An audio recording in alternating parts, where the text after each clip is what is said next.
Petroecuador, por irregularidades y conflicto de intereses, suspendió los pagos a una empresa del candidato vicepresidencial del correísmo, Diego Borja. Las redes sociales son uno de los terrenos de la disputa electoral y hasta el momento, 2 candidatos monopolizan la atención. Los otros 14 no encuentran la fórmula.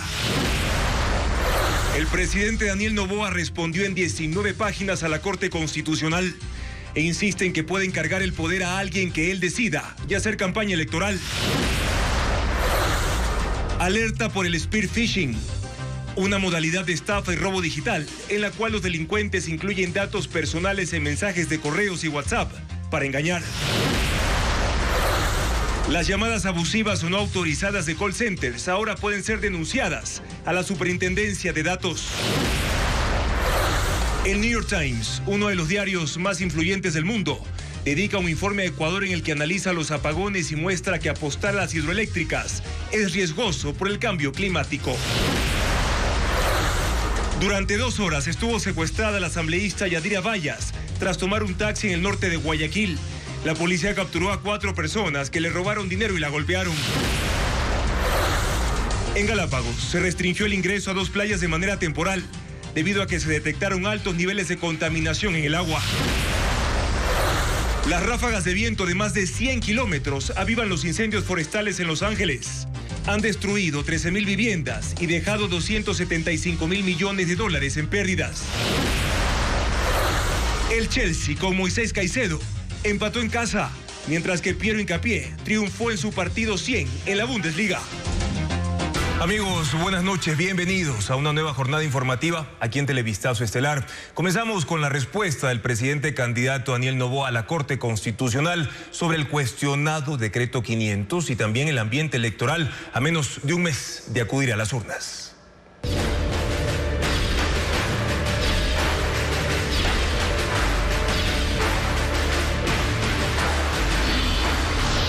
Elecciones 2025. El presidente Daniel Noboa envió su respuesta a la Corte Constitucional defendiendo el decreto 500. Según él, dejar a Cynthia Gelliver como presidenta y declarar su ausencia temporal por fuerza mayor para hacer campaña no es inconstitucional, informa Jacqueline Rodas. Antes de la medianoche y dentro del plazo de 3 días que le dio la Corte Constitucional, el presidente Daniel Noboa envió su respuesta a la demanda presentada por el abogado Gabriel Pereira en contra del decreto 500. En 19 páginas defiende la constitucionalidad de su decisión de declarar su ausencia temporal por fuerza mayor para hacer campaña electoral y encargar la presidencia de la República a Cynthia Gelliver. Según Noboa, la acción presentada por el abogado no tiene sustento jurídico y es una mera inconformidad.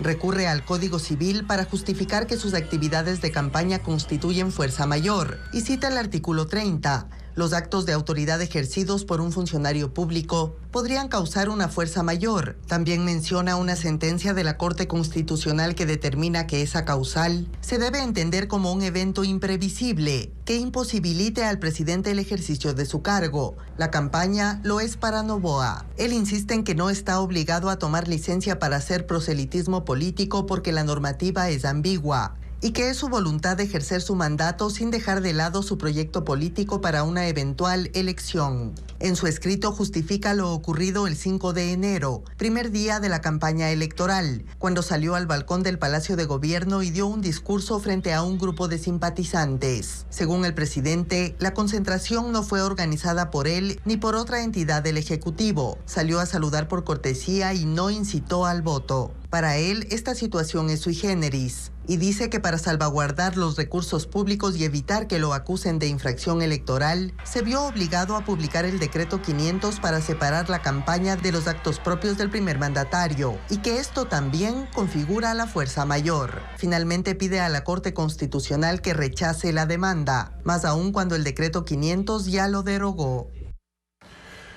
La campaña electoral en redes sociales pone a Daniel Noboa y Luisa González como los que más reacciones generan en las audiencias. Las otras candidaturas todavía no encuentran cómo romper esa hegemonía. Patricio Díaz conversó sobre este tema con un experto en manejo político en el mundo digital.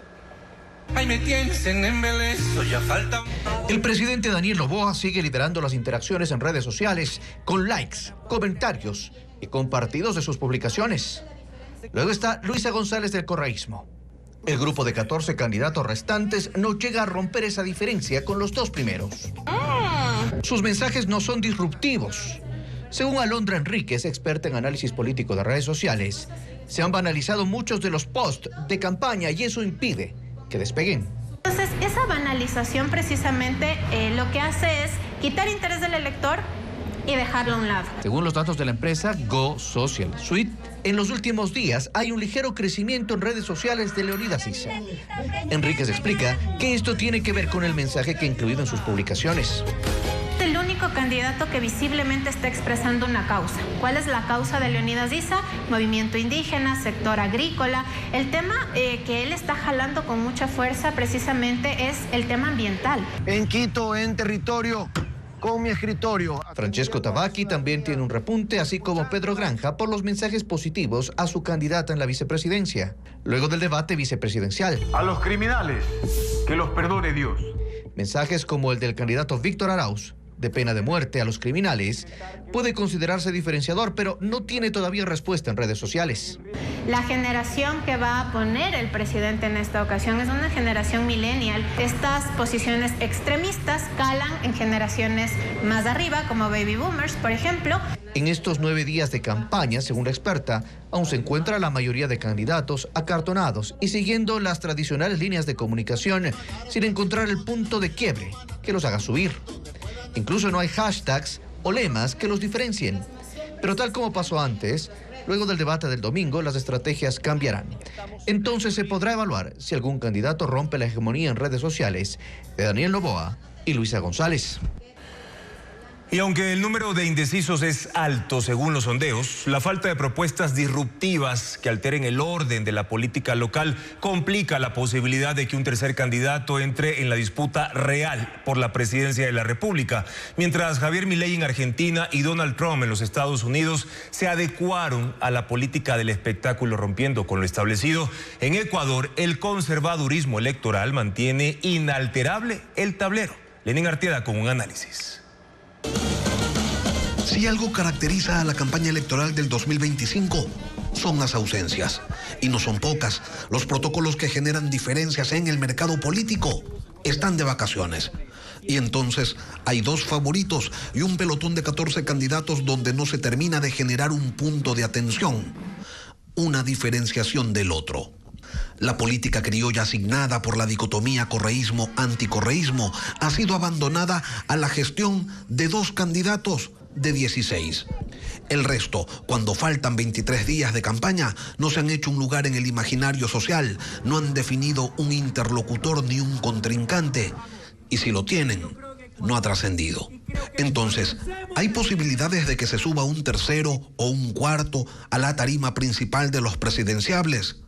Por el número de indecisos, sí, pero sin eventos diferenciadores que muevan el mercado político a favor de ellos, luce improbable. Analistas señalan que solo la ruptura del statu quo, gracias a propuestas disruptivas, podría suscitar un entorno favorable. Un entorno favorable que primero rompa la barrera del desconocimiento de los candidatos para luego recalar en la identificación con el personaje y su promesa. Y mientras eso no ocurre, mientras la campaña sigue tibia, apalancada en la excusa de que el país no quiere división ni conflicto político, los que están arriba siguen cómodos, sin nadie que confronte sus ideas, sin nadie que cuestione la acción o la omisión de sus gestiones. Y el resto, en un pelotón sin forma, sin una identidad propia que permita reconocerlos desde lejos, sin captar la atención de una audiencia que no los ve y cuando lo hace los percibe extraños, ajenos. Poquito más de 3 semanas quedan para que alguien intente entrar en los imaginarios sociales, pero hasta ahora la campaña es de 2, con una nutrida comparsa que no termina de adivinar el camino por más que esté dibujado. El signo de estos tiempos es la política del espectáculo, pero nadie realmente impacta. Para el electorado, hasta ahora, nadie es espectacular. El diario The New York Times describe en un reportaje la crisis energética que enfrentó Ecuador en 2024. Explica el problema del calentamiento global y su impacto en el territorio ecuatoriano y otras naciones que dependen de hidroeléctricas. En su análisis, precisa que deberían recurrir a fuentes alternativas. The New York Times hace una radiografía sobre la crisis energética en el país. Su informe se titula "Los ríos se secan y las luces se apagan. El bucle fatal de una nación que se calienta". Se enfoca en los apagones que sufrió el país desde septiembre de 2024 y que se atenuaron desde el 20 de diciembre gracias a la venta de electricidad de Colombia y a las lluvias que aliviaron el estiaje. Ecuador apostó, escribe el diario, a represas hidroeléctricas gracias a sus ríos abundantes para satisfacer las necesidades energéticas cada vez más grandes y ayudar a impulsar la expansión económica. Pero esos planes ambiciosos se enfrentan con un clima cuya temperatura aumenta. La sequía golpeó a Ecuador y causó que ríos y embalses se sequen y que la red eléctrica del país esté al borde del colapso. Desde septiembre, los cortes diarios duraron hasta 14 horas. Las autopistas quedaron en las sombras y barrios enteros sin internet y telefonía móvil. El sector industrial afirmó que el país perdió $12 millones por hora sin electricidad. El informe inscribe al país en un problema global. Países que dependen en gran medida de hidroeléctricas y que en 2024 sufrieron sequías extremas.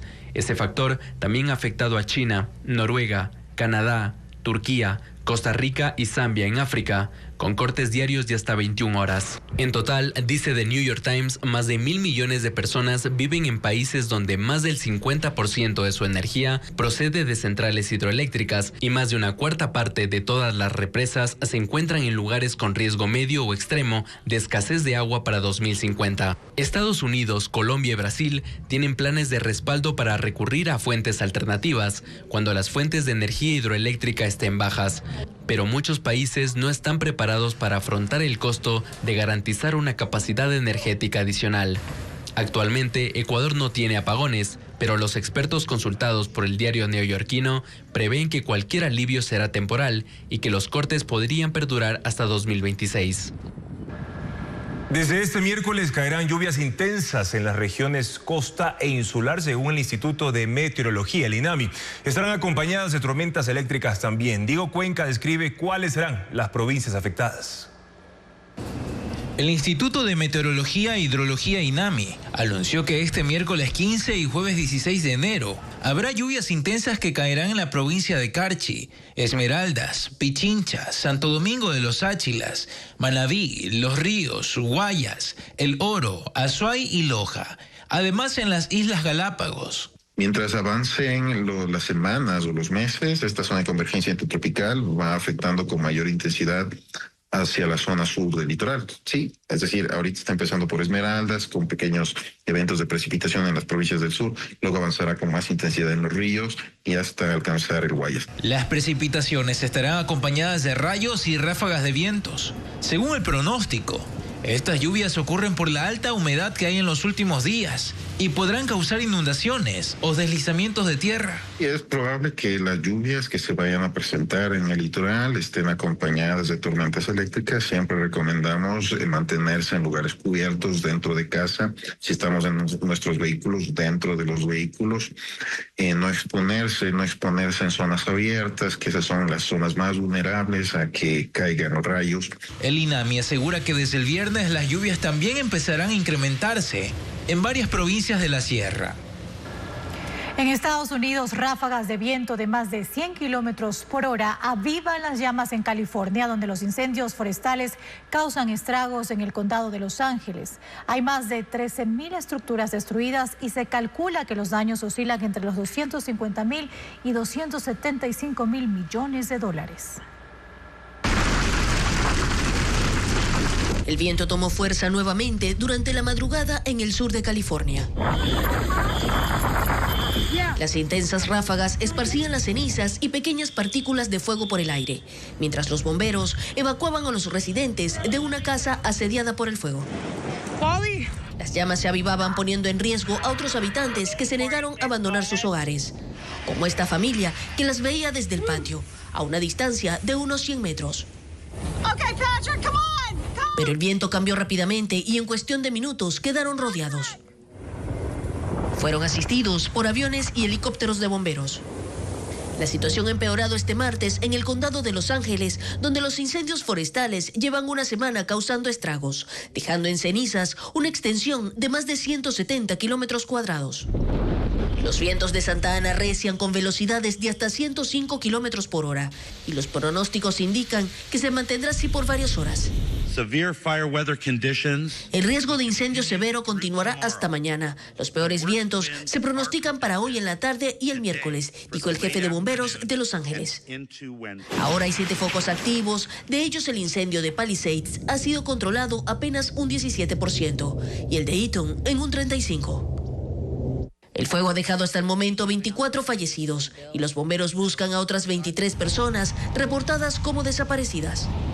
Más de 13.000 estructuras están destruidas y AccuWeather, una empresa que proporciona datos sobre el clima y su impacto, estima que los daños y las pérdidas económicas oscilan entre 250.000 y 275.000 millones de dólares, siendo la ola de incendios más perjudiciales económicamente en la historia de Estados Unidos.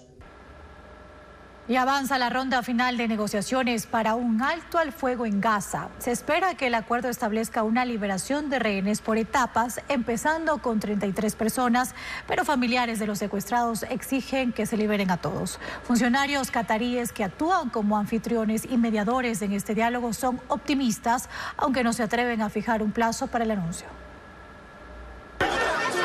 Familiares de los rehenes capturados por Hamás exigen su liberación en las calles de Jerusalén y Tel Aviv. Presionan por un acuerdo que permite el retorno de todos aquellos que siguen con vida, así como la devolución de los cuerpos de unos 30 que han muerto a manos de milicianos del grupo extremista Hamás y que permanecen en la franja de Gaza. Esta manifestante dice que la protesta es para que regresen todos a la vez, no por tandas, que escoger quiénes vuelven y quiénes no tiene sentido. Demandan que el gobierno de Benjamín Netanyahu ejerza la máxima presión posible sobre Hamás para no tener que ceder a las pretensiones del grupo terrorista. Sharon Sharabi es hermano de un rehén asesinado en cautiverio y rechaza tener que esperar a que concluya una primera fase de negociaciones para luego empezar a tratar una segunda y luego una tercera parte del acuerdo. Pero la etapa final de una amplia negociación que incluye un alto al fuego, liberación de rehenes y el retiro al menos parcial de tropas israelíes está en curso. Un acuerdo que permitirá en un primer momento retornar a 33 rehenes. Los negociadores aseguran que estas son horas críticas y el vocero del Ministerio de Relaciones Exteriores de Qatar, sede de los diálogos, dijo hoy que se han superado los obstáculos a los principales temas conflictivos entre las dos partes y que ahora se están llevando a cabo discusiones sobre los detalles finales. Se trata de una negociación y somos optimistas, manifiesta. Y aunque revela que están en el punto más cercano a un acuerdo, no se atreve a decir cuándo se hará el anuncio. En Galápagos se restringió el ingreso a 2 playas de manera temporal porque se detectaron altos niveles de contaminación en el agua. Un informe del Parque Nacional Galápagos señala que representa un riesgo para la salud humana, pero también para la biodiversidad de las islas. Luis Alfredo Zúñiga informa que se presentó una denuncia en Fiscalía por este hecho. Los problemas se agravan en las playas de Galápagos. Se hallaron altos niveles de contaminación en el agua de la isla San Cristóbal y en consecuencia el Parque Nacional Galápagos cerró temporalmente el ingreso al mar en la playa de Los Marinos y la playa de Oro. Los análisis confirmaron que en estas playas hay altos índices de coliformes fecales y componentes químicos y orgánicos que afectan la calidad del agua, un riesgo para la salud humana y la biodiversidad, ya que esta zona es hogar de 7.000 lobos marinos, la concentración más grande del archipiélago.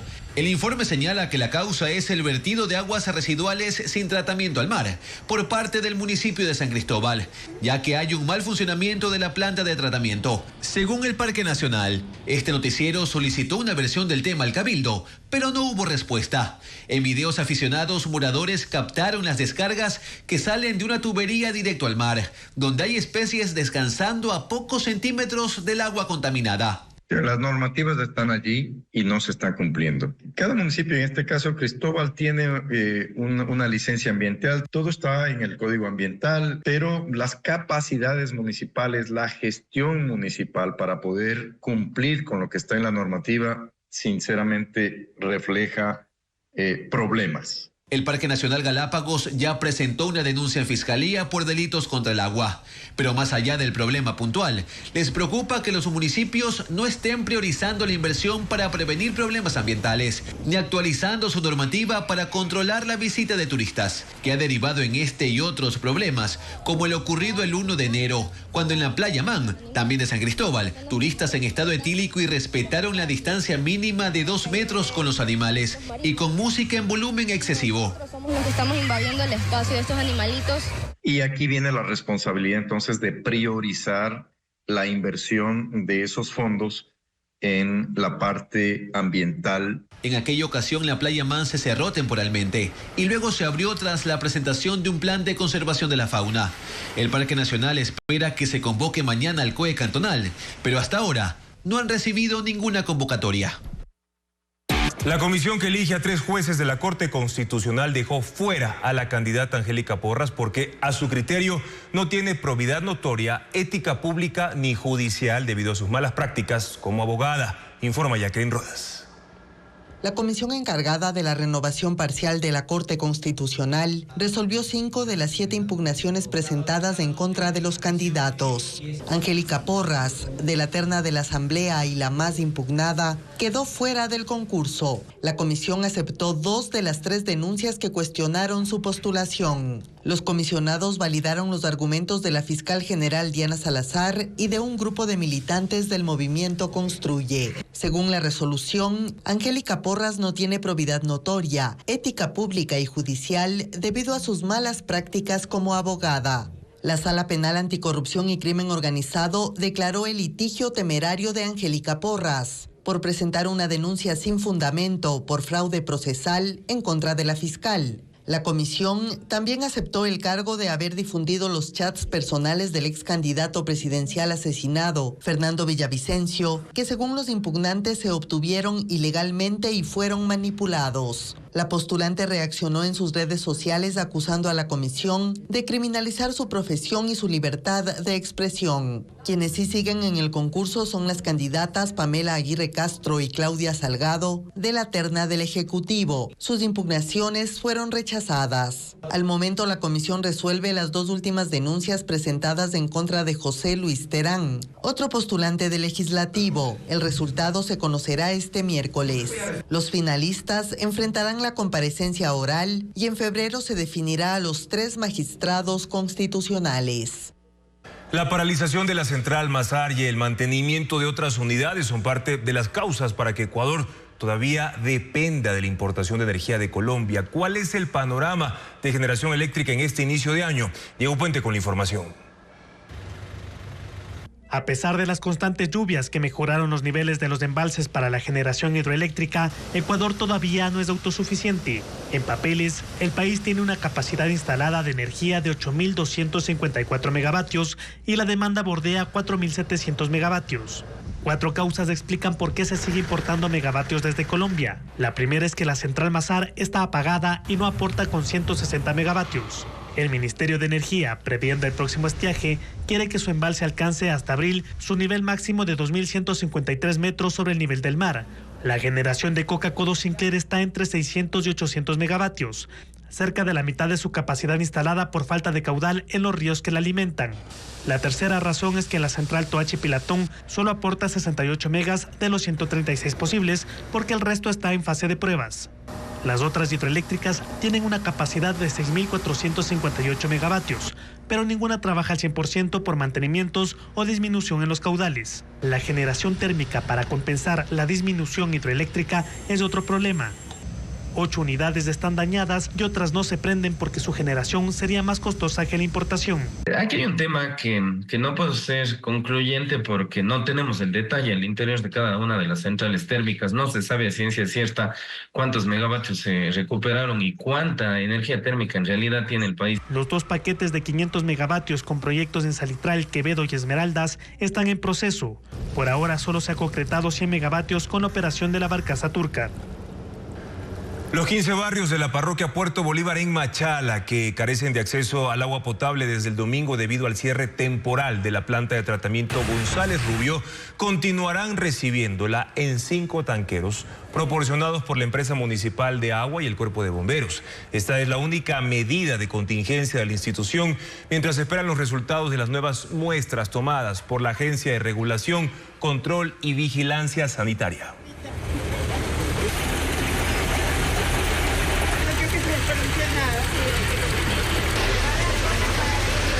El presidente estadounidense Joe Biden se prepara para abandonar la Casa Blanca y desde el Departamento de Estado habló de la economía que deja, pero también de las relaciones internacionales en medio de una serie de conflictos en Europa y Medio Oriente.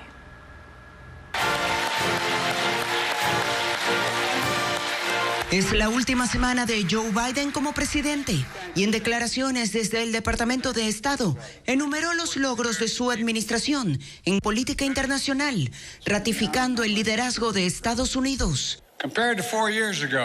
En comparación con hace 4 años, Estados Unidos es más fuerte. Nuestras alianzas son más fuertes. En cambio, nuestros adversarios y competidores son más débiles. Biden presumió de haber frenado a Rusia en sus intentos de conquistar Ucrania, aunque Putin ha logrado hacerse con el control del este y el sur del país, incluida la península de Crimea años atrás, y hasta hoy no se avisora un alto al fuego. Putin no ha logrado ninguno de sus objetivos estratégicos. Hasta ahora no ha logrado subyugar a Ucrania, no ha logrado romper la unidad de la OTAN y no ha logrado grandes avances territoriales. Hay más por hacer. No podemos dar marcha atrás. Ante el próximo retorno de Donald Trump a la Casa Blanca, dijo que la nueva administración recibirá un país con economía estable y por eso los regímenes autoritarios de Irán, Rusia, China y Corea del Norte buscan alinearse contra Estados Unidos. Señaló que es el primer presidente en 20 años que no deja la guerra en Afganistán a su sucesor. Y aunque la evacuación de los soldados en 2021 fue caótica, la calificó como un éxito. Dijo que gestionó de forma responsable las relaciones con China, país que nunca superará a Estados Unidos en materia económica y que ahora están a la cabeza en el desarrollo de inteligencia artificial. Pero Biden deja la presidencia con bajos niveles de aprobación. Las encuestas le dan un 37% de opiniones a favor de su desempeño, el más bajo en 4 años de gobierno. El mandatario dará su mensaje final de despedida desde el despacho Oval mañana.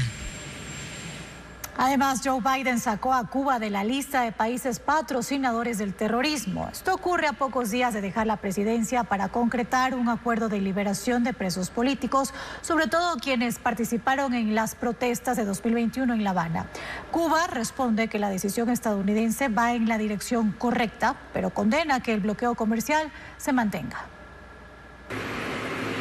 Falta menos de una semana para el cambio de gobierno en Estados Unidos y tal como lo hizo Barack Obama al final de su administración en 2019, es ahora Joe Biden quien toma nuevamente la decisión de sacar a Cuba de la lista de países que patrocinan el terrorismo. Además, la Casa Blanca suspende una norma que permite a los exiliados cubanos en Estados Unidos presentar reclamos por bienes expropiados después de la Revolución de 1959 y libera a algunas entidades cubanas de la prohibición de realizar transacciones financieras. El Ministerio de Relaciones Exteriores de Cuba reconoce que esta decisión pone fin a medidas coercitivas específicas que junto a otras causan daño a la economía cubana con un severo efecto sobre la población. Y reclama porque el bloqueo comercial permanece, así como una serie de sanciones vigentes desde 2017 para reforzarlo. Por eso en diciembre el gobierno cubano propició una protesta contra el bloqueo en las calles de La Habana, pero ahora dice que la medida del gobierno de Biden va en la dirección correcta y que debió tomarse años atrás. A cambio, Cuba anuncia la liberación de 553 presos políticos, la mayoría gente que fue detenida en julio de 2021 durante las protestas populares contra la dictadura, que ahora está a cargo de Miguel Díaz-Canel. Las negociaciones para tal liberación son parte de un proceso que cuenta con la mediación del Vaticano, Pero al darse al final de la administración de Biden y a las puertas de que el republicano Donald Trump asuma la presidencia, existe la posibilidad de que este revierta la medida, tal como sucedió en 2020. Aunque el gobierno actual ha dicho que este tema es uno por los que están en contacto permanente con el equipo de transición de Trump. El expresidente de Brasil, Jair Bolsonaro, pide a la justicia que le devuelva su pasaporte y le permita ausentarse durante 5 días para ir a los actos por la investidura de Donald Trump en Estados Unidos. A Bolsonaro le fue retirado el documento en febrero mientras es investigado por la trama de golpe de Estado que intentó impedir que Lula da Silva se posesione como presidente. El juez ha pedido que le presenten la invitación formal y no solo el mensaje recibido por correo electrónico, aunque haya sido enviado por la organización del evento. En Washington se ultiman los preparativos para la ceremonia de investidura del presidente electo Donald Trump. Más de 25,000 agentes del orden, tanto locales como federales, estarán supervisando la inauguración presidencial. Se han instalado 48 kilómetros de vallas con una altura de 2.5 metros como parte de las medidas de seguridad. El FBI asegura que no ha detectado, por ahora, ninguna amenaza creíble contra Trump. Se espera que asistan 250,000 personas, así como protestas aisladas de grupos opositores. Y el líder de la oposición venezolana, Edmundo González, llegó el martes a Ciudad de Guatemala para reunirse con el presidente Bernardo Arévalo mañana. González, reconocido como presidente electo de Venezuela por gobiernos, permaneció en República Dominicana luego de no poder viajar a Caracas el pasado viernes a asumir su cargo por razones de seguridad. El opositor, solicitado por el régimen madurista acusado de terrorismo, ha dicho que continuará su lucha por restablecer la democracia en Venezuela, pero por ahora se desconocen las acciones que tomará. Yo no voy a una... Y el expresidente de Bolivia, Evo Morales, no asistió a la audiencia de medidas cautelares por una acusación de trata de personas agravada por haber mantenido relaciones con una menor de edad en 2015 que quedó embarazada. Morales fue imputado formalmente por ese delito mientras era presidente. Su abogado dijo que no se presentó por problemas de salud y por ser de la tercera edad, por lo que el juez le da 48 horas para probar que está enfermo. El fiscal anunció que pedirá prisión preventiva contra el exmandatario. El grupo de percusión Los Inocencios de Manabí representó al país en un festival en Brasil. Además, en Quito llegará un espectáculo visual y musical, Pixar en concierto. Se llevará a cabo en el Coliseo General Rumiñahui. Estefanía Arias con más de la agenda cultural.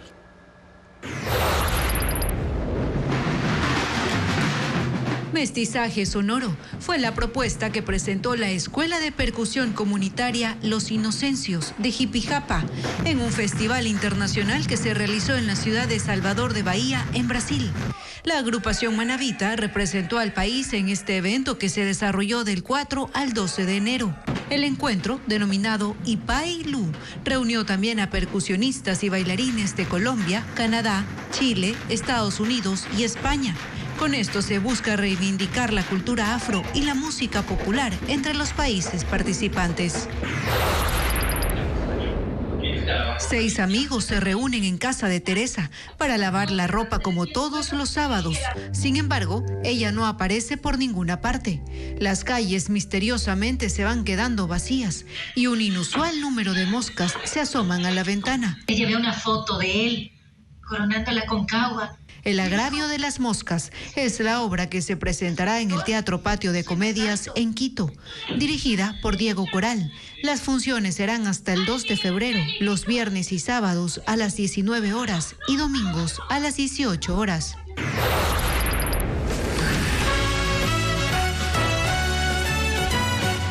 Un espectáculo visual y sonoro con las canciones más icónicas de las películas de Disney. Pixar en concierto llegará al Coliseo General Rumiñahui en Quito, interpretado por la Orquesta Sinfónica Nacional del Ecuador, dirigido por el maestro Tiago Tiberio. Durante el show también se presentarán fragmentos de los filmes. Habrá 2 funciones el 18 de enero a las 11 de la mañana y a las 5 de la tarde. Y ya tenemos la información de cómo estará el clima en distintos puntos del país para este miércoles 15 de enero. Mucha atención, en la región costa se pronostica una temperatura máxima de 31 grados y una mínima de 24 grados, pero con un índice UV entre 5 y 7, considerados moderado y alto. Ahora vamos a revisar la información meteorológica para la región interandina, para la sierra. En ese punto del país la máxima será de 19 grados y la mínima para este miércoles de 4 grados centígrados con una radiación UV máxima de 11, que significa extremadamente alta. Mientras en la Amazonía se espera una temperatura de entre 32 y 21 grados centígrados con una máxima de radiación UV de 9. Es momento de una nueva pausa aquí en Televistazo Estelar. Ya regresamos. La Superintendencia de Protección de Datos es ahora la institución encargada de receptar denuncias en contra de empresas o personas que llamen sin autorización o que obtuvieron los números telefónicos de forma irregular. En noviembre se emitió el reglamento y desde entonces se han receptado 10 denuncias por estos casos. Adriana Bermeo con más detalles.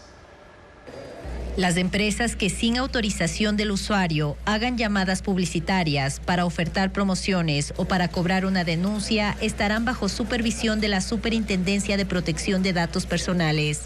Este organismo acoge denuncias desde noviembre del año pasado, cuando se aprobó el reglamento para el trámite. Antes las recibía la Agencia de Regulación y Control de las Telecomunicaciones y la Dirección Nacional de Registros Públicos, pero no había claridad sobre el control y sanciones cuando se vulneraba la privacidad de los datos personales. La superintendencia ha establecido 2 mecanismos para denunciar llamadas abusivas y reiterativas. Presencialmente solo se puede hacer en sus oficinas en la plataforma gubernamental del norte de Quito y virtualmente en el sitio web spdp.gov.es, que en su página principal tiene acceso directo a un formulario que hay que llenar y enviar. La superintendencia, a través de sus controles y a través de auditorías, va a revisar cómo son estas cláusulas en las que los usuarios y ciudadanos dan su consentimiento. Si la superintendencia detecta que hubo una infracción, puede ordenar la suspensión inmediata de las llamadas telefónicas, incluso antes de determinar una sanción, que siempre es económica, entre el 0.1% y el 1% de la facturación total de una empresa del año anterior. En el caso de instituciones públicas, la multa se aplica de forma diferente. Puede llegar entre 1 a 20 salarios mínimos vitales. En este caso, la sanción es para la máxima autoridad. La superintendencia también controlará a las empresas o instituciones que entreguen bases de datos a call centers. Desde noviembre se han recibido 10 denuncias. El organismo de control tiene 40 días para emitir la sanción cuando determina que sí hubo infracción. El municipio de Quito arrancó con el proceso de chatarrización de 31 trolebuses que ya cumplieron su vida útil. Serán reemplazados por 60 articulados que funcionan solo con electricidad. Alex Pila informa que el primero llegó la noche del domingo 12 de enero. Uno de los primeros sistemas de electromovilidad en Latinoamérica llega a su fin luego de 30 años. Las primeras unidades llegaron a la capital en diciembre de 1995. 31 de ellos serán chatarrizados en 10 días. Cumplieron su vida útil y es un momento en que los dejemos descansar.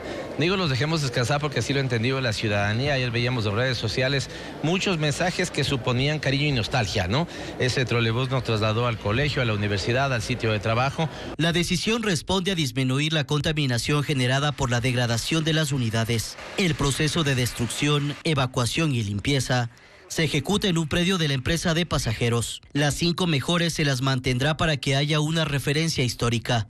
El municipio invirtió $35.3 millones en 60 trolebuses 100% eléctricos. La unidad ET-01 fue la primera en llegar al puerto de Manta desde su país de origen, China, en el buque Pascual. Tiene los colores de la bandera de Quito, azul y rojo, y un brandeo que dice la ciudad más linda del mundo, con la Virgen de Legarda. el Churo de la Alameda y el Sol de Quito. El primer prototipo nos permite ver que todo haya estado bajo los estándares pedidos por nosotros, desde el color hasta las especificaciones técnicas, ¿no? Así que cuando lleguen tendrán que tener ese proceso de inducción, de capacitación a quienes los van a manejar. Los buses contarán con baterías que tienen una autonomía de 75 kilómetros y una capacidad para 160 pasajeros y 20 cámaras de videovigilancia. En marzo las nuevas unidades ya estarán en funcionamiento. Y Chile se posiciona como el primer país en Sudamérica con la mayor cantidad de buses eléctricos en funcionamiento y el segundo en el mundo después de China. Pero ¿qué implica esto para la movilidad de los chilenos? Tenemos un informe conjunto de Ecuavisa con la Alianza Informativa Latinoamericana. Chile se posiciona como el primer país en América en tener la mayor flota eléctrica de transporte público. 2.500 unidades forman parte del sistema de transporte en su capital, Santiago. Los autobuses tienen cámaras de videovigilancia, rampas de accesibilidad para discapacitados, conexión Wi-Fi y cables USB para carga de teléfonos celulares. O sea, usted no va a encontrar una ciudad europea con más de 2.500 buses. No va a encontrar una ciudad norteamericana, ni en Canadá, ni en Estados Unidos, ni en México, ni en Brasil, ni en Australia, ni en Japón, ni en India. En el 2025 se incorporarán 1.267 buses. Con esta expansión se prevé que para el 2026 el 50% de la flota de transporte público de Santiago sea ecológico. Marca dentro de la estrategia de electromovilidad que fue aprobada en el año 2017 en el gobierno de la presidenta Bachelet y que fue corroborada con una nueva estrategia de electromovilidad el año 2020 en el gobierno del presidente Piñera. El país sudamericano busca que en el 2040 el 100% de los autobuses y los taxis sean eléctricos. Luego de 4 años, por decisión municipal, se retomará la aplicación del impuesto al rodaje en Guayaquil. La tasa correspondiente a 2025 será cobrada íntegramente y también se analiza cómo recaudar los valores represados. Fernando Terranova, con más detalles del anuncio. Desde hoy 14 de enero, los propietarios de vehículos en Guayaquil que ingresen a consultar los valores correspondientes a la matriculación y revisión técnica 2025 se encontrarán en el desglose con el impuesto al rodaje. Esta tasa, que antes recaudaba el SRI y cuyo cobro fue transferido a los municipios, fue suspendida en 2021 durante la administración de Cintia Viteri. Sin embargo, en diciembre, el actual Consejo Municipal aprobó reactivarla, escudándose en las leyes nacionales. El monto del impuesto varía entre $5 y $70 anuales, dependiendo del avalúo del vehículo. Estarán exentos aquellos cuyo valor no supere los $1.000. Para determinar cómo se cobrará los valores de los años represados, se han desarrollado 2 mesas técnicas en las que han participado la Agencia Municipal de Tránsito, autoridades del Cabildo y concejales. Emily Vera, concejal de Revolución Ciudadana, explicó que la tasa correspondiente a 2025 deberá pagarse íntegramente, pero se acordó modificar la ordenanza a partir de 2026. No va a ser un pago de golpe, es decir, no se va a hacer un solo comprobante por los 4 años acumulados, sino más bien estamos tratando de prorratearlo a partir del 2026 en cada uno de los años. Es decir, 2026 pagaría y pagaría 2021. Paga 2027, paga 2022 y así hasta el año 2030. Además, se están considerando incentivos para aquellos que deseen saldar la deuda en un solo pago.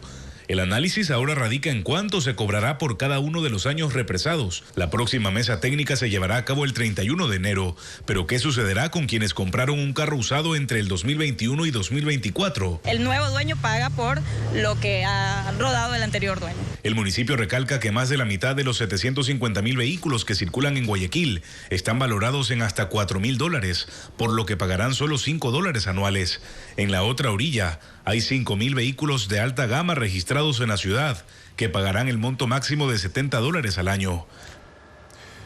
Y esta tarde la Agencia de Tránsito Municipal de Guayaquil, mediante un comunicado, informó que el proceso para el cobro del impuesto a los vehículos, el rodaje correspondiente a 2025, arrancará una vez que la ordenanza que autoriza su recaudación sea publicada en el registro oficial. Por el momento, la ATM recauda solo la tasa de revisión técnica vehicular como parte del proceso de matriculación en esa ciudad. Les contamos ahora que secuestros, robos y extorsiones se han traducido en despidos. 60 locales cerrados y comercios con pocos clientes en Sauces 6, en el norte de Guayaquil. El violento intento de secuestro al dueño de un local el último fin de semana agrava la situación en ese sector que fue recorrido por Luis Alfredo Zúñiga.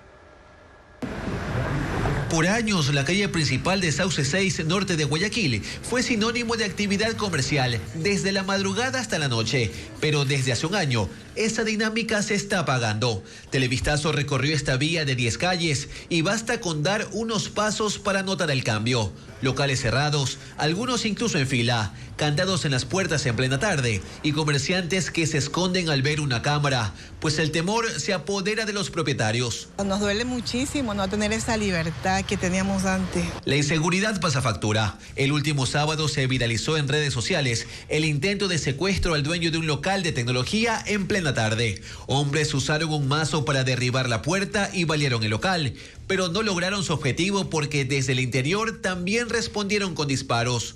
Hoy ese local se ha convertido en el último de los 60 que han dejado de trabajar. El dueño abandonó el sitio. Aún se ven los agujeros que dejaron las balas, huellas que se repiten en otros locales del sector, recordando más hechos violentos. Oh, aquí lo mataron a uno. Así hay algunas que no me... para que ahí nomás, chao. Emilio Macas dice que abre porque no tiene otra fuente de ingreso, aunque señala que hay días que no se vende. Los clientes no llegan y a las 3 de la tarde cierra. Ya había un gabinete ahí, se fue. Para esa tercera que había ahí, una tercera, también se fue. Yo estoy asustado viendo este panorama. Los moradores han restringido el paso a los callejones con rejas. Luis Machado ha trabajado aquí desde hace 15 años y aunque tiene su local abierto, también tiene rejas y atiende en horario reducido. Nosotros trabajamos antes hasta las 10 de la noche, ahora se trabaja hasta las 8 de la noche. Mientras Santiago le ha bastado un mes para ver el cierre de restaurantes, peluquerías, carnicerías y tiendas, que se traducen en despidos. Estamos trabajando menos tiempo y menos personas. Han salido alrededor de 3, 4 personas. La policía informó que el dueño del establecimiento atacado el fin de semana ya tenía amenazas de extorsión, por lo que los moradores exigen que haya acciones más efectivas, como una mayor frecuencia en patrullajes, ya que no solo temen por su vida, sino que buscan no dejar morir sus negocios. En Orellana, militares desmantelaron un campamento de minería ilegal en la zona de Amaru Mesa, en la parroquia San José de Guayusa. Durante la operación encontraron 5 cabañas equipadas con generadores eléctricos, una excavadora, bombas de succión y una draga utilizada para la extracción de material aurífero. Según el ejército, los ocupantes de ese campamento escaparon antes de ser capturados. Como parte de las acciones, los uniformados destruyeron las estructuras y equipos, también incinerándolos para evitar que fueran reutilizados. 4 personas han sido detenidas por el secuestro de un asambleísta del oficialismo en el norte de Guayaquil al salir de un centro comercial la noche de este lunes. El carro con el que se cometió el delito era manejado por un hombre con discapacidad física que había adaptado un sistema para poder conducirlo. Merlin Ochoa actualiza la información de lo ocurrido. A las 7 de la noche de lunes, la asambleísta Yadira Vallas, que pertenece al movimiento oficialista ADN por la provincia de Santo Domingo, estaba al pie de un centro comercial de la avenida Francisco de Orellana en el norte de Guayaquil. La funcionaria había salido de realizar compras y tomó un taxi amarillo mientras hablaba con su esposo por celular. Metros más adelante se subieron 2 hombres al vehículo, quienes mediante amenazas y golpes le quitaron las joyas de oro y las tarjetas de crédito y débito. Según la policía, recorrieron varios cajeros y le hicieron 2 retiros de $800. La llamada que realizó su esposo fue clave. Que en ese momento, justo cuando tomó el taxi, el esposo mencionó que había escuchado de que le estaban agrediendo a la esposa y pudo dar alerta. ¿Cuántos minutos después llamó el esposo a reportar este? Inmediatamente lo hizo al ECU 911, el ECU 911 verifica la llamada, apertura una cartilla y comunica a Policía Nacional. Los agentes interceptaron al taxi a las 8:30 de la noche cerca del Parque Forestal en el sur de Guayaquil. Cuando fue rescatada por la UNACE, la funcionaria de 45 años tenía morado uno de sus ojos y golpes en el cráneo. El comandante zonal aclara que se trató de un secuestro exprés de oportunidad.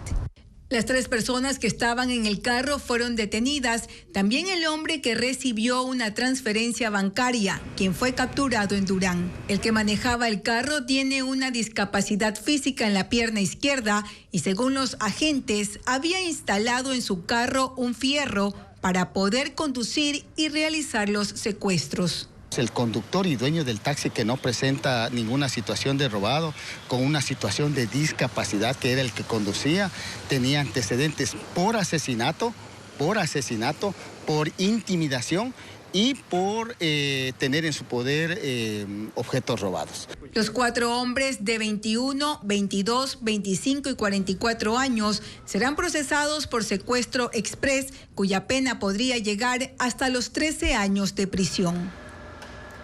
En Ecuador ya se aplica una nueva modalidad de robo conocida como spear phishing. Ciberdelincuentes envían mensajes con información específica de la víctima, lo que hace que ese mensaje parezca real. La policía alerta sobre las acciones para prevenir estafas. Adriana Bermeo con las advertencias. Los ciberdelincuentes dejaron atrás el envío de mensajes masivos para robar información o dinero. La Policía Nacional alerta que en Ecuador ya se aplica una nueva modalidad de ciberdelito, el spear phishing.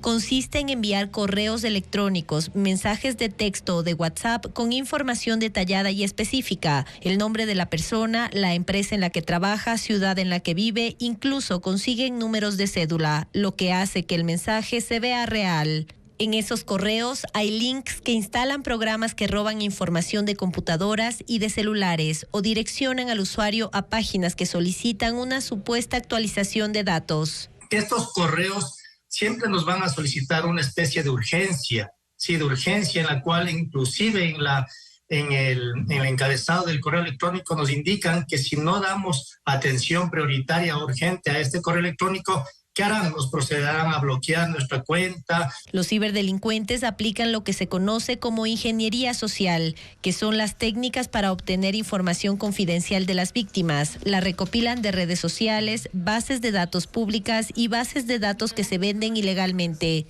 Al ser robos o estafas más sofisticadas, los expertos recomiendan verificar la dirección de correo electrónico. Las instituciones confiables tienen dominio propio en Internet. No abrir el correo, ni dar clic en ningún link.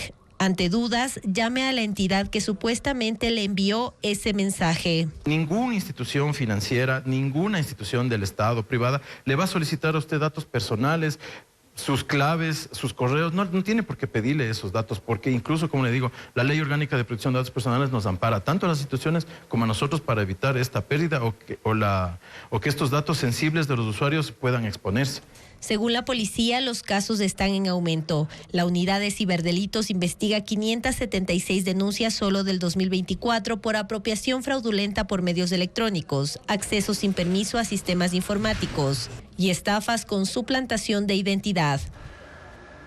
La Fiscalía tiene el pendrive con los insumos de una sentencia contra Verónica Abad que, según la jueza Nubia Vera, le entregó Mario Godoy, presidente del Consejo de la Judicatura. Fabiola Santana detalla el contenido de ese archivo.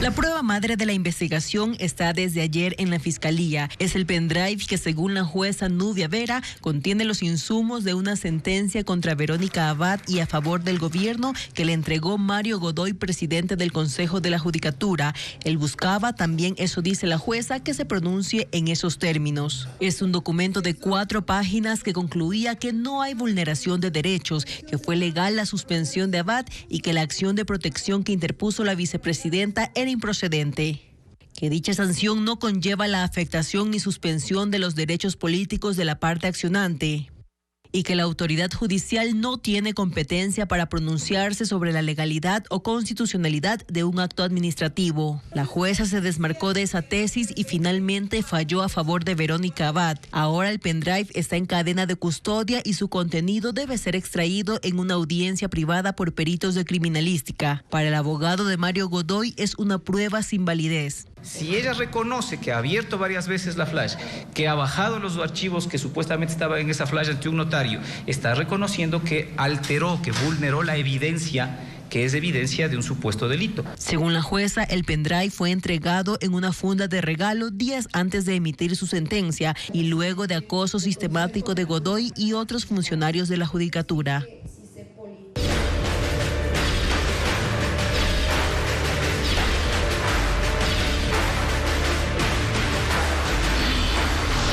Elecciones 2025.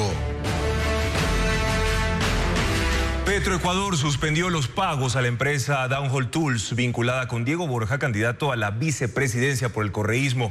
Según la petrolera estatal, se detectaron irregularidades y conflicto de intereses en un millonario contrato adjudicado en el año 2022 para servicios de taladros y reacondicionamiento de pozos. Paul Romero con el informe. Un contrato petrolero pone en apuros a Diego Borja, candidato a la vicepresidencia por la Revolución Ciudadana. El pasado 19 de diciembre, Petroecuador suspendió los pagos a la empresa Downhole Tools, que contrató en marzo de 2022 por $10 millones para servicios de taladros de perforación y reacondicionamiento de pozos en los campos Lago Agrio, Libertador, Cuyabeno y Xuxufindi. 3 meses después de la firma, la contratista tuvo problemas por daños en los equipos que puso en riesgo las operaciones petroleras. Entonces buscó un inversionista con recursos para no suspender las perforaciones y el mantenimiento de los pozos. En esas circunstancias apareció Diego Borja, es lo que dice la empresa en un comunicado. El señor Diego Borja se ofreció como intermediario para solventar el problema mediante un acuerdo de negocios privado. Dentro del acuerdo se estableció que los pagos se realizarían a través del fideicomiso Fidunegocios. Este fideicomiso es administrado por la empresa Gestión y Construcciones Gesticón S.A., que pertenece a Borja y a su esposa. Desde 2022, Petroecuador pagó $5.2 millones a este fideicomiso, que según la contratista no ha reportado la distribución de flujos de manera transparente, ni ha develado las liquidaciones con las que realizan dichas distribuciones, dando como resultado en nuestros registros aproximadamente $2.5 millones pendientes de justificar. 2 meses después de la inscripción del binomio presidencial Luisa González-Diego Borja, Petroecuador consideró que existe conflicto de intereses y suspendió los pagos. Según la estatal, existen nexos financieros entre Downhole Tools, Gesticón y el fideicomiso Fidunegocios, que no fue registrado en el contrato ni inscrito en la Superintendencia de Compañías. La contratista dijo que no controla el fideicomiso y que el único interlocutor es la empresa Gesticón, de propiedad de Borja, porque asumió la responsabilidad de administrar los recursos del contrato. El presidente Daniel Noboa expuso este caso en sus cuentas de redes sociales. En X publicó 2 documentos que son, a su juicio, la prueba de vinculación de la empresa de Borja y su esposa con contratos de Petroecuador y obtienen el 67% de las ganancias. Borja, según él, lleva años viviendo del Estado y lo califica junto a Luisa González de binomio ilegítimo con contratos con el Estado. En su defensa, Borja dijo que no ha firmado ningún contrato con Petroecuador y que no es beneficiario de fondos del estatal, porque fue subcontratado por la empresa Downhole Tools. Los candidatos presidenciales dialogan con jóvenes y comerciantes en busca de votos. Vamos a revisar ahora la tónica de los postulantes para la presidencia de la República en esta segunda semana de campaña. Diego Cuenca describe las actividades. Francesco Tabaqui, candidato presidencial del movimiento Creo, llegó a Quito para instalar una mesa, 2 sillas y una bandera del Ecuador. Ahí recibió a varios ciudadanos para escuchar propuestas o necesidades de sus comunidades o del país. La actividad la hizo en la Plaza de la Floresta, en el centro norte de la capital. La gente me dice qué es lo que tengo que hacer y la gente parece mentira, me da las soluciones. ¿Sabe cómo decimos eso? La calle habla. Andrea González, candidata del Partido Sociedad Patriótica, PSP, recorrió las calles del centro de Ambato para dar a conocer sus propuestas a los ciudadanos que laboran y pasan por esa zona urbana de Tungurahua. También acompañada de simpatizantes, visitó el mercado municipal y a cada comerciante le explicó por qué quiere ser presidenta del Ecuador. Leonidas Issa, candidato del movimiento Pachacutic, protagonizó una caravana en el cantón Cayambe, en Pichincha. Recorrió el centro de esa ciudad, donde sus militantes lucieron las banderas del movimiento indígena. Las actividades de Issa también se concentraron en el cantón Pedro Moncayo. Vamos a hacer un gobierno plurinacional, intercultural, que sabe respetar la diferencia. Luis Felipe Tillería, candidato del movimiento Avanza, visitó Guayaquil para participar en entrevistas en 2 radios y en un programa universitario. Además, en una rueda de prensa, anunció su plan familia contra el adoctrinamiento de la ideología de género, como una reacción al fallo de la Corte Constitucional, que obliga al Ministerio de Educación a desarrollar protocolos específicos para proteger a menores que se identifican como transexuales dentro del sistema educativo. Lo que vamos a pretender en el momento en que lleguemos será convocar una nueva constitución. Tillería continuó sus actividades en un conversatorio con jóvenes en la Universidad de Guayaquil. Y ahora, ¿qué pasa en las redes sociales que también cuentan la actividad de los candidatos en campaña? Veamos ahora cómo están manejando su estrategia digital los aspirantes a Carondelet. Son candidatos, pero las redes sociales también los obligan a ser un poco actores. Señora faraónica. Aunque claro, no son actores. Tal vez por eso, si uno pone mucha atención y sube el volumen, alcanza incluso a escuchar las instrucciones de lo que el candidato tiene que hacer. Ya lo regresa a ver. No es el único. En nuestro gobierno Iván Saquicela también recurre a un video con libreto previo, en el que le exponen un problema. Me acaban de negar el crédito hipotecario para construir mi casa. Y él da la solución. Paula, pero eso es totalmente injusto. Su voto por un sobre. Y Jorge Escala publica hoy en sus redes una puesta en escena que habla de la corrupción, aunque en este caso particular el candidato no aparece como actor principal. Atendiendo a la ciudadanía. Francesco Tabacchi usa una estrategia distinta. Su intención es siempre generar interacción con sus seguidores y para ello llevó un escritorio a la calle y lo instaló en plena vía pública. En el video que subió a sus redes se lo ve escuchando peticiones y conversando con la gente. El sector público. Y mientras la gran mayoría de candidatos publica su contacto con la gente, las bromas en los recorridos y los almuerzos en zonas populares, hay uno en particular, Pedro Granja, cuyo manejo de la campaña no prioriza las redes sociales.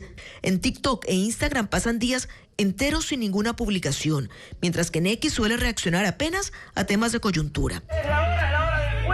Estrategias distintas para un mismo objetivo, convencer a la gente y llegar a Carondelet. El oficialismo pidió que se deje sin efecto las licencias ordenadas por la mayoría legislativa. Diego Matobella y Jorge Chamba, legisladores de ADN, presentaron una acción de protección para ser restituidos. Argumentan que al ser un periodo extraordinario producto de la muerte cruzada, no están obligados a pedir licencia. También solicitaron se deje sin efecto el encargo de la presidencia de la Asamblea a la correísta Esther Cuesta, porque según la ley, eso le correspondía al segundo vicepresidente.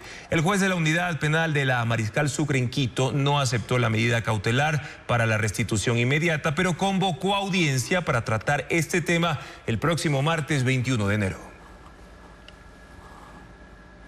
Hoy se desarrolló en Quito la rueda de negocios Clúster de la Economía Creativa de Ecuador para industrias innovadoras. Y buscan oportunidades y alianzas estratégicas en el ámbito audiovisual, de animación y videojuegos. Ana María Palacios cubrió el evento.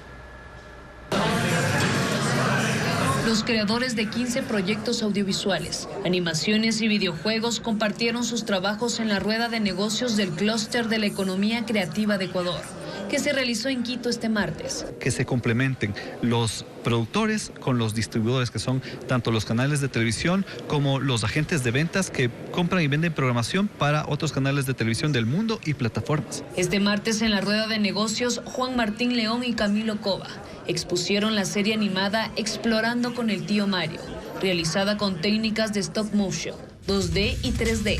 Es un dibujo animado en el que un niño hace una pregunta en la granja y los animales emprenden una aventura para contestarla. Otro de los episodios es cómo nacen los ríos. Entonces viajamos al Chimborazo. El Chimborazo, justamente los animales se encuentran con el hielero del Chimborazo. Entonces tiene una historia súper bonita.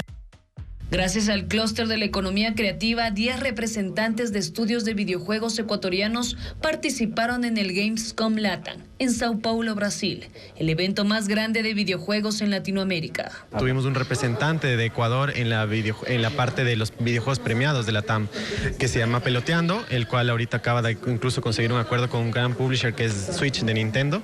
Entonces ya estamos en las ligas mayores como Ecuador y eso es importante, ir consolidando a la industria, ¿no? Esta iniciativa se creó hace un año y Ecuavisa Studios son dos de las empresas fundadoras. Estas alianzas estratégicas tienen como objetivo que la industria creativa crezca. Hemos logrado un año de trabajo en el que nos hemos conocido, hemos entendido nuestras formas de trabajo y hemos internacionalizado nuestros propios proyectos. El Clúster de la Economía Creativa de Ecuador continuará trabajando para seguir impulsando proyectos y esperan llegar al ámbito musical y de diseño. Una exposición con artículos de más de 400 años se exhibe en China. Y entre los tesoros hay piezas originales de la corona dorada del emperador Napoleón Bonaparte. Tenemos un informe conjunto de Ecuavisa con INEX y SMG. La primera exposición de 2025 del Museo de Historia de Shanghái fue inaugurada. Presenta 110 tesoros de más de 400 años de antigüedad. Muchos de ellos han sido testigos de momentos claves de la historia. Uno de los objetos es la hoja de oro de Napoleón Bonaparte, proveniente de la corona de laurel dorada del emperador francés. Actualmente solo existen 2 piezas. Una se exhibe en Shanghái y la otra se conserva en Francia. Otro de los artículos es un collar de esmeraldas que en 1953 usó la esposa de Winston Churchill en la ceremonia de entrega del Premio Nobel de Literatura en nombre del primer ministro. Destacan también el diamante con el retrato del zar Alejandro I de Rusia, un colgante renacentista, un adorno de pluma de pavo real de estilo oriental y un broche en forma de estrella de mar incrustado en rubíes. El museo cuenta con más de 100.000 piezas y lleva mucho tiempo dedicándose a la investigación académica y el estudio de reliquias. La exposición estará abierta hasta el 5 de mayo. Bad Bunny es tendencia tras brindar un concierto junto al presentador estadounidense Jimmy Fallon en el metro de Nueva York. Además, el tema APT de Rosé con Bruno Mars rompe el récord de videoclip musical de K-pop más rápido en alcanzar los 800 millones de vistas en la plataforma YouTube. Bad Bunny emocionó a sus fanáticos al brindar un concierto junto con Jimmy Fallon en el metro de Nueva York. Estaban disfrazados y luego se quitaron la peluca. El artista cantó sencillos de su nuevo disco Debí tirar más fotos, un homenaje a Puerto Rico. Incluyó el tema denominado Nueva York. Luego se presentó en el programa del conductor estadounidense. El tema T de Rosé con Bruno Mars rompió el récord del videoclip musical de K-pop más rápido en alcanzar 800 millones de visitas en YouTube. Se lanzó el 18 de octubre y le tomó 81 días para alcanzar esta hazaña. El récord anterior era del surcoreano PSI, con su éxito Gangnam Style de 2012. Tardó 131 días en alcanzar la misma marca. BTS rompe récord en Spotify. Su canción Dynamite supera las 2.000 millones de reproducciones. Es un tema de disco pop que tiene un colorido videoclip. Se convirtió en el primer sencillo de K-pop en encabezar el listado de Billboard Hot 100 en Estados Unidos y obtener una nominación al Grammy. El mercado automovilístico tiene su primera cita en Europa. 60 marcas de vehículos participan en el Salón del Automóvil de Bruselas. Este año se muestra una gama de carros modernos, futuristas y con colores intensos. Estefanía Arias con las imágenes de este show.